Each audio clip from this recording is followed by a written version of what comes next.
Awesome English learners, it's great to see you back here. Welcome back to my channel. I hope you're all doing fantastic and ready to learn something new today. Today we're diving into the fascinating world of phrasal verbs. These little combinations of words can really spice up your English and make you sound more like a native speaker. Now I know what you might be thinking. Phrasal verbs? Ugh, those are tricky. They can be confusing at first, but don't worry. I'm here to help you understand them better. But trust me, they're essential for speaking English naturally and fluently. Once you get the hang of them, you'll see how useful they are in everyday conversations. So, what exactly are phrasal verbs? Let's break it down. Well, they're basically verbs that combine with a preposition or an adverb to create a whole new meaning. This combination can change the meaning of the original verb completely. For example, get up doesn't just mean get and up separately, it means to rise from bed. It's a common phrase we use every morning, see? It's like a secret code that unlocks a whole new level of English. Once you understand these codes, you'll be able to communicate more effectively. In this video, I'm going to break down 10 common phrasal verbs that you can start using right away. These are verbs you'll hear often in conversations, movies, and even songs.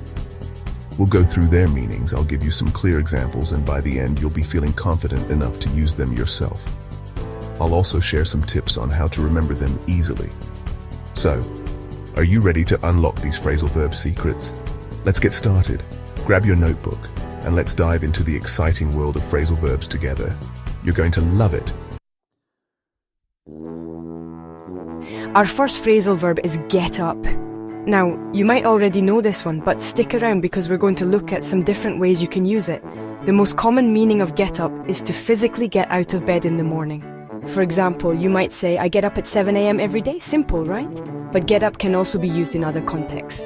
For instance, if you're sitting down and someone asks you to stand up, you could say, okay, I'll get up.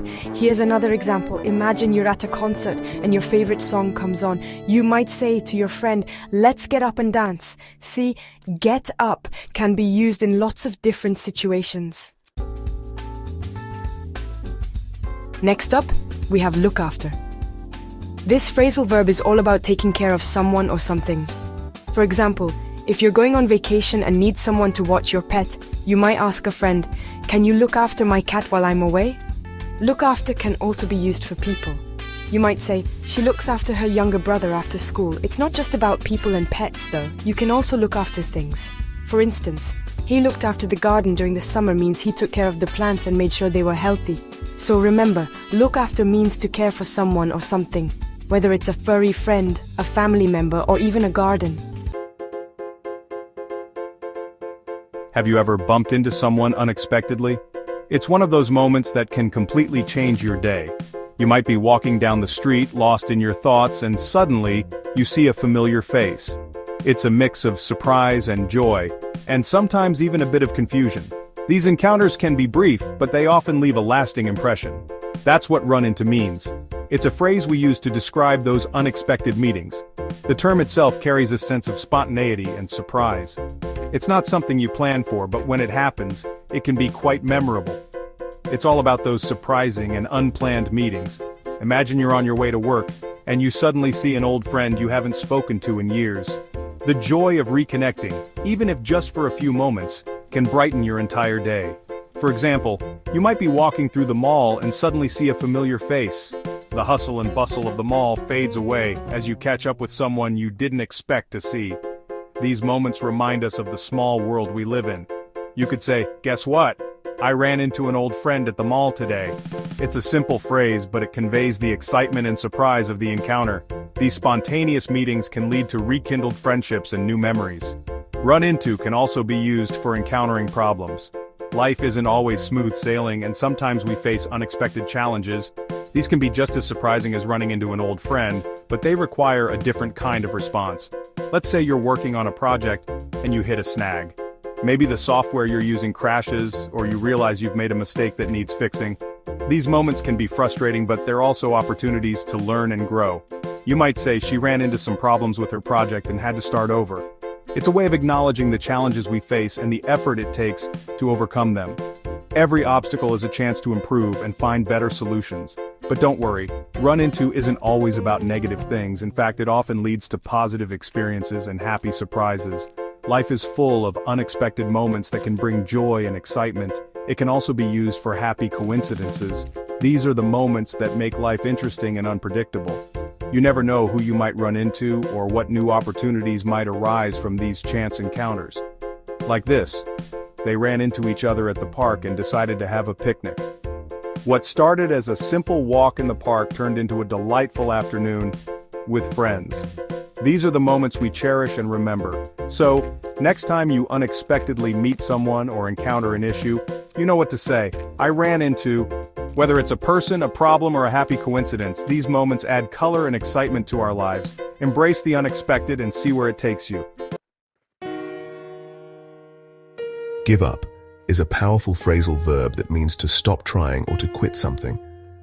It carries a lot of weight and can be applied in various aspects of life. It can be used in many different situations, from personal goals to bad habits. Whether it's deciding to stop a workout routine that isn't working for you, quitting a work project that has become too overwhelming, or breaking a bad habit like smoking, the phrase give up is versatile. One common use of give up is when talking about dreams. Dreams and aspirations are often deeply personal and can be a source of motivation and inspiration. You might encourage someone by saying, "Don't give up on your dreams no matter what." This phrase is often used to inspire perseverance and determination, reminding people that their goals are worth fighting for. It can also be used for breaking bad habits. Bad habits can be detrimental to our health and well-being, and giving them up can lead to significant improvements in our lives. For example, he gave up smoking last year and is feeling much healthier now. This shows how giving up a negative habit can have a positive impact on one's health and overall quality of life. But give up doesn't always have to be about quitting something negative. Sometimes it's about making a strategic decision to let go of something that is no longer serving you. Sometimes it's about recognizing when it's time to move on. This can be a difficult decision, but it's important to know when to let go and focus your energy on something more productive or fulfilling. For instance, if someone is struggling with a difficult task, you might advise them to give up and try a different approach. This doesn't mean they are failing. It means they are being smart about their efforts and resources. Remember, give up can be a positive or negative thing, depending on the context. It's all about how and why you are making the decision to stop. The important thing is to use it appropriately. Understanding the context and the reasons behind giving up can help you make better decisions and lead a more fulfilling life. Reflecting on past decisions where you chose to give up can provide valuable insights. It can help you understand your patterns and make more informed choices in the future. Ultimately, knowing when to give up and when to persevere is a skill that can lead to personal growth and success. Celebrate your victories, learn from your setbacks, and keep moving forward. Our final phrasal verb for today is turn on. This one's all about activating something, usually by pressing a button or switch. The most common use of turn on is for lights. When it gets dark, you might say, "Can you turn on the lights, please?" But turn on isn't just for lights. You can use it for all sorts of electronic devices. For example, she turned on the TV to watch her favorite show. You can even turn on a computer. He turned on the computer to check his emails. So next time you need to activate something, remember to turn it on. So there you have it.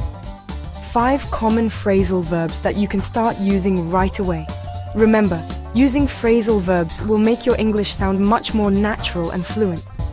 Don't be afraid to try these out in your everyday conversations. The more you use them, the more confident you'll become. And who knows, you might even start to impress yourself with your awesome English skills. If you enjoyed this video and want to learn more about phrasal verbs, give it a big thumbs up and subscribe to my channel for more English learning tips and tricks. Until next time, happy learning.